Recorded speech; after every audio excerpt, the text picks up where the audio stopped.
Hello বন্ধুরা, welcome to another village life blog. তো এই ব্লগে তোমরা দেখছো সন্ধ্যার সময় আমি একটু হেঁটে বেড়াচ্ছিলাম। সময় পাচ্ছি না তোমাদের জন্য একটু ব্লগ করব, এত সময়ের অভাব। নতুন আমি স্কুলে জয়েন করেছি, তো সেখানে সময় দিতে হচ্ছে। আমার পড়ানো থাকে সকাল বিকাল 2 টাইম, মানে দিনে কোনো সময় পাচ্ছি না। আজকে শিবরাত্রি ছিল, তবুও ছুটি ছিল না। যাই হোক, সময় পাইনি। তো অন্ধকার হয়ে গেছে, একটু হাঁটছিলাম সন্ধ্যার সময়, হাঁটারও সময় পাচ্ছি না।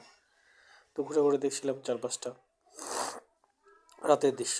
যাই হোক, আজকে শিবরাত্রি, এটা মনে হচ্ছে পূর্ণিমা পেরিয়ে গেছে অনেক দিন, তাই আকাশে চাঁদও নেই, চারিদিকে অন্ধকার। ফ্ল্যাশ লাইটে চলছিলাম। তো কেমন হচ্ছে সকালে জানাও, আর ফিরছি খুব তাড়াতাড়ি। ধন্যবাদ।